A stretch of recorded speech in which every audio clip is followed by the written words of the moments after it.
안녕하세요. 스페셜 인터뷰 글로벌 명의명 클리닉 진행하는 쿠키뉴스 이기수 기자입니다. 오늘 주제는 전립선 질환입니다. 겨울철 배뇨장애 질환의 대표 선수급으로 꼽히죠. 전립선 질환에 대해서 평생 진료를 해오신 전문가를 모셨습니다. 은평성모병원 비뇨기과 김현우 교수입니다. 김 교수님 안녕하세요. 네, 반갑습니다. 반갑습니다. 오랜만이죠? 네네. 네.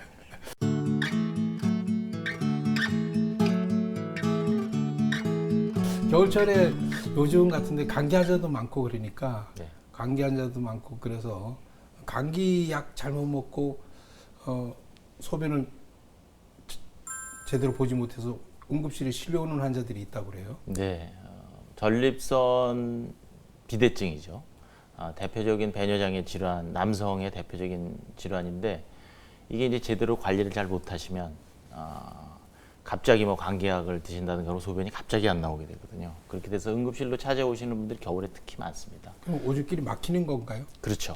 본인은 소변을 보고 싶은데 평상시부터 좀 관리를 해오셨으면 뭐 감기약을 드신다든가 뭐 계절이 바뀐다든가 그래도 웬만큼 그렇게 급성 요폐가 오는 경우는 없는데 잘 관리를 안 해오시면 방광의 힘이 떨어지고 전립선이 자꾸만 커지고 그래서 응급실로 오시는 분들이 왕왕 계십니다. 실제로 그런 분들은 급성 요폐 증상 때문에 오줌이 안 나와서 이제 실려 오시는 분들은 배가 빵빵하게 부풀어서 오십니까? 그렇죠.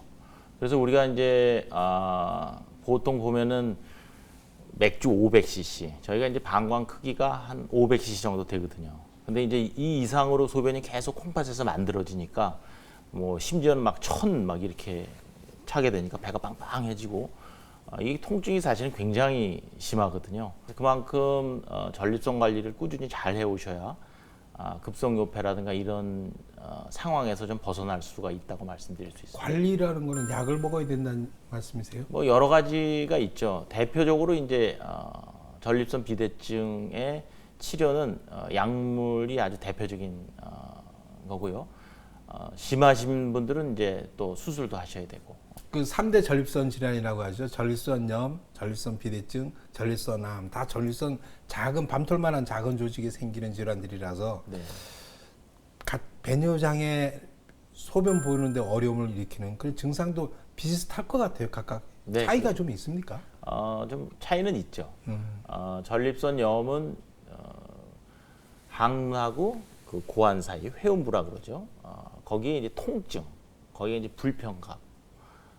그게 이제 특징적인 전립선염의 증상이고 거기에 이제 배뇨 증상이 좀 동반이 되는 거죠. 소변이 자주 마렵다든가 소변을 봐도 시원하지 않다든가 이런 전립선 비대증의 증상을 갖고 있는 거고요. 그러니까 전체적으로 전립선이 문제가 됐을 때는 우리가 이제 배뇨 장애 이렇게 얘기를 하는데 배뇨 장애의 증상은 소변이 잘 안 나오고 소변이 자주 마렵고 자다가 일어나게 되고 이런 증상들은 이제 우리가 전립선 염이라든가 전립선 비대증을 갖고 있으면 동반되는 질환입니다. 다 공통된 증상이고요. 네네.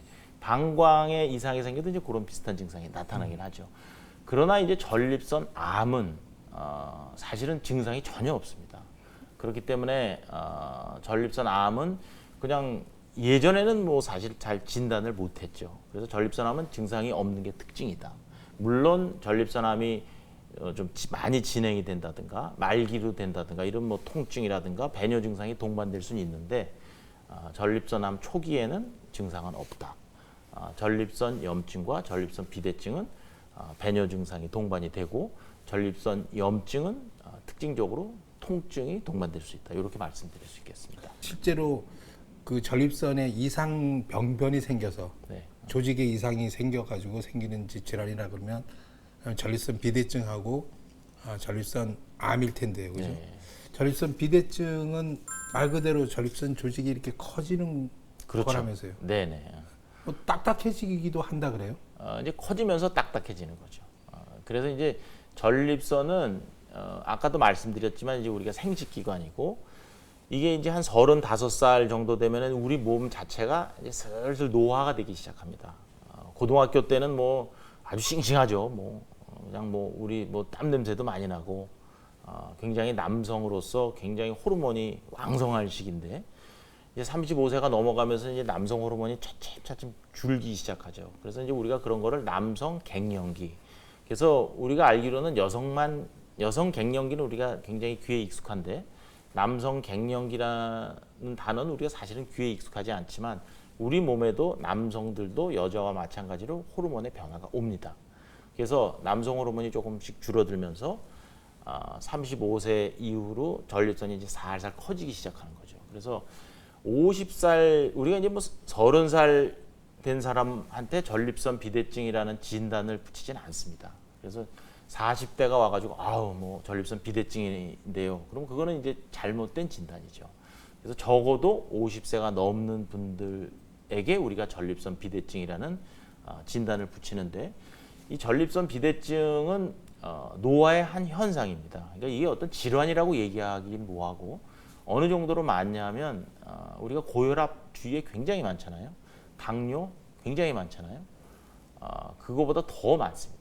전립선 비대증이. 50대 50%, 그렇죠. 60대 60% 그렇죠. 나이하고 같이 간다고. 그렇죠. 이렇게 그러니까 뭐 90대가 되면 다 전립선 비대증이에요. 네. 그래서 굉장히 많이 나타나는 대표적인 남성 질환이다 그렇게 말씀드릴 수가 있겠습니다. 보통 이제 젊었을 때는 전립선 조직이 부드러운 연 조직일 거 아니에요. 네, 그래서 실제로는 그렇죠. 이렇게 딱딱하지 않은. 네. 나중에 나이가 들면서 점점 비대해지면서 딱딱해진다 그러는데 딱딱해지는 정도는 본인이 느낄 수 있나요? 못 느끼죠. 근데 이제 이게 커지면 그래서 보통 우리가 전립선을 한 20g, 그게 이제 정상이 20g이다. 그 정도 크기는 우리가 밤톨만 하다.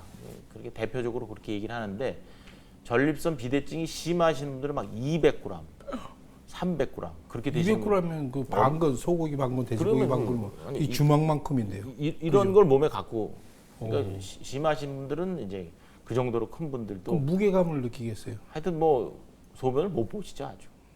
그래도 이제 기를 쓰고 소변을 벌고 살아오시다가 이제 아까 말씀드린 급성 요폐 네. 그런 게 와가지고 응급실로 오시고 네. 그래서 뭐 수술적 치료를 받게 되고 그렇게 되는 겁니다. 지금 고령 인구가 많아지지 않습니까? 네네. 노인 인구 많아지고 그럼 비대증 환자들도 덩달아 늘어서 아 많죠. 대표적인 비뇨의학과 질환이죠. 그래서 뭐 전립선 비대증, 전립선 암 아주 큰 질환입니다. 전립선은 또 사실은 우리 비뇨의학과 의사 아니면 아무도 모르는 그런 이제 저희만의 장기가 네. 있습니다.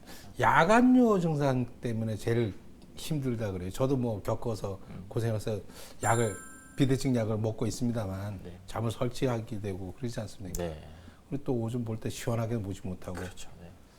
그래서 이제 야간요도 대표적인 전립선 비대증의 증상입니다. 그래서 전립선 비대증은 어떤 증상이 있느냐? 요 주죠. 소변을 화장실에 가서 오줌을 볼라 그러는데 오줌이 안 나오는 거예요.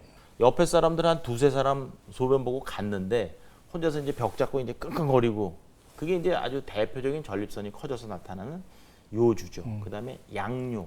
소변이 약하게 나가는 거죠. 아, 약하다 약요. 예. 소변 이제 전립선이 서로 이렇게 맞물려 가지고 네. 이 오줌 나오는 길을 막아 버리니까 소변이 약하게 힘차게 나오는 쏘지 못하고 그렇죠. 젤젤젤젤 네. 이렇게 그다음에 이제 이 전립선과 방광하고는 이제 굉장히 밀접한 관계가 있거든요. 전립선 바로 위에 방광이 있어서 네. 근데 이제 이 야간요 아까 말씀드린 자다가 일어나는 이 야간요는 전립선 비대증의 대표적인 증상이에요.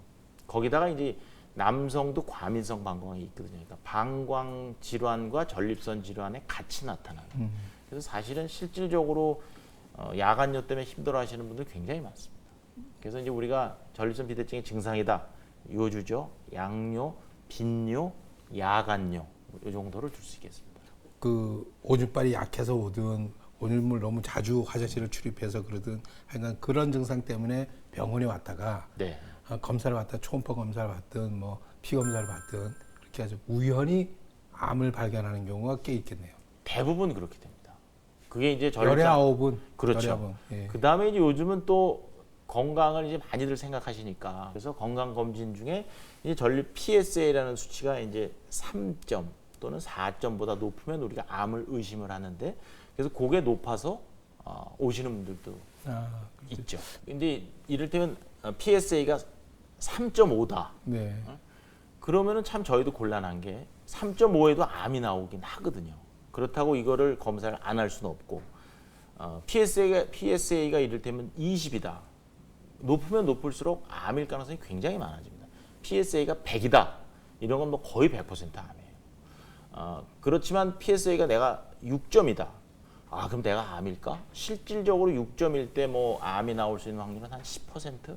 적군요. 네. 많지는 않군요. 네. 그렇지만 이제 어떤 암이든지 요즘 이제 현대 의학에서는 이런 우리가 건강 검진을 많이 하고 그런 이유가 조기에 발견하자. 저는 그게 참 큰 의미가 있다고 생각을 하거든요. 그러니까 건강 검진을 통해서 PSA 점수가 조금만 높았을 때 조직 검사를 통해서 전립선 암을 발견해서 조기에 수술을 받는다. 그렇다면 그거는 뭐 아주 암에서부터 100% 자유로울 수가 있으니까 PSA가 낮은 수치라도 우리가 그냥 넘어갈 수는 없죠. 전립선암 환자들이 사실은 생존율이 썩 그렇게 지금은 좀 많이 좋아지고는 있지만 네. 얼마 전만 해도 생존율이 그렇게 좋지는 않았어요. 네. 늦게 발견되는 탓이었고 네. 또 골반강이라는 그 좁은 공간에 생기는 거니까 금방 옆으로 퍼지는서 그렇다고 그랬어요.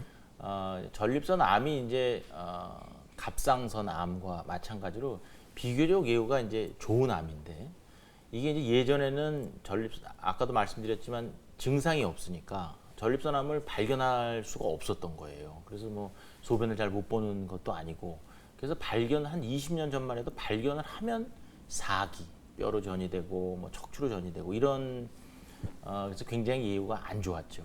그러나 이제 지금은 진단 기술이 많이 좋기 때문에 조기의 수술적 치료로서 잘 치료가 되는 그런 질환이라고 할 수 있겠습니다. 네. 전립선 비대증도 그렇고 전립선 암도 그렇고 네. 전립선 암 수술하고 전립선 비대증 수술 각기 다르죠. 같은 방법으로 하는 건 아니죠. 그럼요. 완전히 다르죠. 그래서 사실은 이제 그건 꼭 좀 제가 드리고 싶은 말인데 요즘은 전립선암 수술을 받으시는 분들이 워낙 많습니다. 그래서 그냥 뭐 친구 중에 너 수술했어 전립선 수술 나 전립선 수술했는데 요실금이 와서 난 기저귀를 차고 살아. 전립선 수술했는데 발기가 안 돼.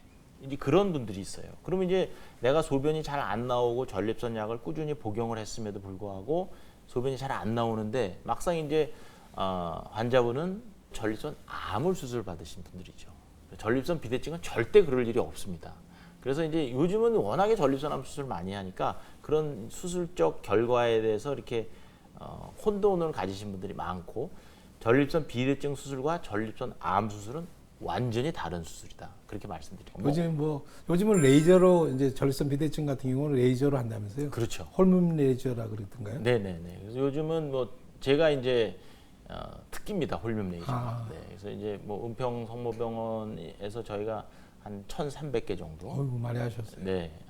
그리고 홀몸 레이저는 정말 제가 뭐 인생 수술이다. 저는 그렇게 생각을 합니다. 아주 효과가 굉장히 좋고 수술하고 다음 날 집에 가고 그다음에 어떤 크기의 전립선도 다 할 수 있고 어떤 우리 전립선 비대증 수술에 한 획을 그었다. 저희가 이행대와 말초대 사이에 그렇게 우리가 이제 면이라 그러는데 이 면을 이렇게 이런 게 있었구나. 단면을 칼로 딱 이렇게 자르듯이 그래서 싹 깨끗하게 나오는 거죠. 몰랐어요 옛날에. 보통 CT 검사할 때 단층으로 이렇게 딱 슬라이스 친다 그러지 않습니까? 네. 그런 것처럼 이것도 역시 그렇게 깔끔하게 떨어지는 거죠. 그러니까 아주 예리하군요. 네. 어떤 칼보다도. 그렇죠. 그리고 이제 이 지혈도 잘 되고. 네. 그래서 이제 저희 비뇨의학과는 대부분의 이제 뭐 전립선, 방광, 콩팥 이런 것들이 전부 요도를 통해서 저희가 이제 그런 걸 이제 미세 침습 수술이라고 그러는데 전부 그런 식으로 수술을 하는 거죠. 전립선암 수술을 받은 환자들은 그 항문 조임 훈련을 재활 훈련을 끊임없이 계속해야 되는 게 그렇죠. 그렇지 않으면 요실금 오기 때문에. 네. 근데 거기서부터 이제 빨리 회복이 될 수가 있는 거죠. 네. 전립선 비대증 홀뮨 레이저 수술을 받은 환자들은 다른 특별한 부작용 같은 건 없습니까? 합병증이? 이제 우리가 홀륨 레이저 수술할 때 두 가지의 문제점을 말씀을 꼭 드리는데 하나는 이제 수술 초기에 급박성 요실금. 그러니까 수술 초기에 이제 상처가 이제 아무리 레이저로 하는 거지만 여기가 이제 화상을 입는 거죠. 네. 전체적으로 화상을 좀 입기 때문에 방광 자극 증상, 소변이 좀 자주 마려워요. 자주 마렵고 화장실 갈라 그러면 자쿠를 내리기 전에 오줌이 찔끔 나오는 경우가 한 10명 중에 한 3, 4명 그렇게 생깁니다. 초기에. 그래서 우리가 급박성 요실금이 좀 생길 수 있다. 그렇게 얘기를 하고 그러나 이거는 거의 100%다 회복이 됩니다. 그다음에 이제 회복이 되지 않은 또 하나가 역사정이라는 게 있어요. 역행성 사정이라는 네, 역행성 거꾸로 올라가는. 그렇죠. 예. 그래서 이제 남자가 크라이막스에 도달하면 정액이 앞으로 나가는데 네. 이 전립선 비대증 수술을 하면 정액은 앞으로 나가지 않습니다. 막혀서인가요? 아니 나오긴 나오는데 네. 앞으로 나가려다 보니까 뒤에 전립선이 없고 구멍이 확 뚫어져 있잖아요. 그러니까 얘가 본인도 모르게 오줌을 누면 오줌에 섞여서 이렇게 나가게 돼서 내가 죽어도 2세를 낳아야 되겠다. 근데 이제 다행히 전립선 비대증은 50대 이후에 생기니까 뭐 60, 대부분 60대, 이제 70대 어르신들한테 뭐 역행성 사정이 생깁니다. 괜찮아. 이제 그러시죠. 수술 시간은 어떻게 걸립니까? 보통 그 홀미움 레이저 수술, 홀랩 수술이라고 그러죠. 네. 홀랩 수술은 수술 시간이 그러니까 뭐 요도를 찌르기 시작해부터 그러니까 삭관을 하면서부터 시작해서 손 털고 딱 끝내는 때까지. 저는 이제 뭐 제 자랑 같지만 홀륨 레이저에 있어서는 환자들한테는 제가 이제 아시아에선 제일 잘합니다. 뭐 이렇게 농담을 하긴 하는데 그 시간이 홀륨 레이저가 이제 조금 러닝 커브라 그러죠. 우리가 이제 습득하는데 걸리는 시간이 좀 있어요. 근데 이제 뭐 저는 한 1,300개 정도 이렇게 했기 때문에 한 30분. 오늘도 사실은 인터뷰 전에 하나 하고 왔는데 딱 30분 걸렸습니다. 그래서 들어가서 모든 게 딱 끝나는데 30분. 외래에서 딱 끝나겠군요. 사실은 입원 안 해도 될 정도. 이번은 해야죠. 해야 됩니까? 근데 이제 이게 전립선이 200g이다. 이런 것들은 또 얘기가 다르죠. 200g 정도 되면 다른 배를 열고 하는 수술에 비해서 훨씬 더 시간은 단축되지만 그래도 이제 200g 되면 그래도 한 1시간 반. 그렇죠. 그 정도 잡아야죠. 로봇 수술이 가장 먼저 시작된 곳이 비뇨기과이기도 하고 그렇죠. 또 가장 많이 시행되는 최적화되어 있는 분야가 또 비뇨기과이다. 전립선 질환이기도 하고 암이기도 하는 심장하고 지금은 심장하고 양쪽에 축 같아요. 로봇 수술이 양쪽으로 로봇이 비뇨기과 쪽하고 산부인과에서 부인과도 많이 하죠. 그다음에 이제 갑상선도 많이 하고. 뭐 점점 영역을 넓히긴 그렇죠. 하지만 근데 그래도 그러니까 좋으니까 네. 좋으니까 그리고 이제 결과가 좋으니까 미요즘 이제 가능하면 이제 미세 침습으로 네. 그렇게 해서 로봇 많이 합니다. 미세 침대는 상처가 작다는 건데 네. 상처를 최소화한다는 얘기 아닙니까? 네네. 작은 상처로 네. 보통 로봇 수술하게 되면 상처 크기가 한 어느 정도 됩니다. 전립선 암 제거 수술할 때 한 1cm, 3cm 0.8. 로봇 팔이 들어가는 그 포트가 0.8. 그 포트를 몇 개나 꽂습니까? 포트 두 개? 4개. 네 개 꽂습니까? 카메라 하나 들어가고 네. 로봇 팔이 3개가 들어가요. 네. 그래서 이제 그 하나 노는 로봇 팔이 어디를 잡아줘서 들면 나머지가 들어가서 이제 이렇게 네. 하고.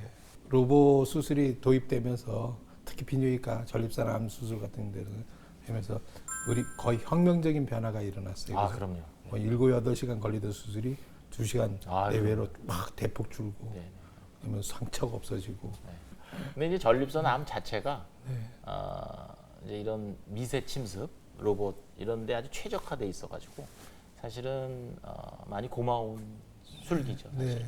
여기 은평성모병원은 새 병원이라서 그런지 미세 수술 침습 수술 센터를 따로 만들어서 네. 하시는 그 전립선 질환 비뇨기과 영역뿐만 아니라 산부인과 뭐 신경외과 네. 다양한 분야에서 활용하신다 그래요. 그거. 네, 제가 미세 침습 수술센터장으로 있긴 하는데요. 근데 이제 그게 사실은 각 분야의 스페셜리스트죠. 그래서 이제 은평성모가 우리 카톨릭 중앙의료원에서 정말 훌륭하신 분들 많이 모셔왔거든요. 그래서 우리가 이 수술의 어벤져스가 딱 모인 겁니다. 그래서 이제 저희가 미세 침습 센터를 만들면서 각 과에서 장기를 미세 침습으로 흉터 없이 회복 바르고 이렇게 하는데 장기가 뭐냐? 그래서 이제 한번 회의를 했어요. 그래서 저도 사실은 제 전공 분야가 아니니까 그게 어떤 건지 모르는데 저도 보고 깜짝 놀란 게 우리 산부인과 같은 경우는 완포트. 그래서 이제 아까 말씀드렸던 로봇은 4개의 포트를 뚫어서 한다 그러는데 산부인과 이제 완포트로 합니다. 배꼽에 하나 딱 뚫어서 그쪽을 통해서 이렇게 다 하더라고요. 산부인과도 그렇고 더군다나 이제 그런 게 여성 산부인과는 이제 여성 자궁 환자분들 조출까지 가는데 그렇죠. 그런답니다. 예. 그러니까 이제 미용에 특히 신경 쓰신다면 뭐 당연히 미세 침습이 뭐 말할 나위 없이 좋은 거고. 그래서 이제 이런 모든 질환들이 이제는 미세 침습으로 가는 대세다. 그렇게 말씀드릴 수 우리 있습니다. 혁명이 일어나고 있습니다. 네, 너무 좋은. 은평 성모병원이 의료혁명의 전진기지처럼 이제 뭐 그렇게 들립니다. 저희가 이제 뭐 새 병원이고 네. 모든 장비가 다 새 거고 네. 훌륭한 의사분들이 많이 모였고 그래서 아마 이런 쪽으로는 국내에서 아마 선두주자로 나가지 않을까. 네. 전립선 건강에 좋은 어떤 그런 식상 일반 생활 수칙 같은 게 있지 않을까 싶습니다. 그래서 사실은 환자분들이 많이 물어보시죠. 네. 더군다나 이제 전립선 암을 수술하신 분들은 저는 앞으로 뭘 해야 전립선 건강을 지킬 수 있습니까? 많이 물어보시는데 저는 그래서 뭐 딱하니 이미 암 수술 했잖아요. 이미 했으니까 그런데 일단 즐겁게 사시라. 암으로부터 해방되려면 즐거운 마음으로 사시는 게 제일 중요하고 그 다음에 음식은 사실은 우리가 서양식이 어떤 원인이 된다. 서양 음식이 안 좋은 거는 이미 판명이 난 거고 그 다음에 이제 아까 말씀드린 토마토, 된장, 우리 한국식의 음식을 드시는 것들이 전립선 건강을 지키는 데는 아주 좋다. 마늘은 어떻습니까? 마늘 마늘 좋죠. 좋다고 얘기하는데. 토마토, 제가 아는 건 토마토, 마늘, 뭐 브로콜리, 브로콜리. 예. 그다음 견과류, 두부 그런 하여튼 뭐 기름지진 않잖아요. 그런 것들이 다 좋은 건데 그런 쪽으로 생활 습관 유지하시고 적당히 운동하시고 그럼 아마 전립선 건강은 잘 지켜지지 않을까 이렇게 생각합니다. 네, 좋은 말씀해 주신 김현우 교수님한테 다시 한번 감사의 인사드리겠습니다. 고맙습니다. 네, 감사합니다. 감사합니다. 네.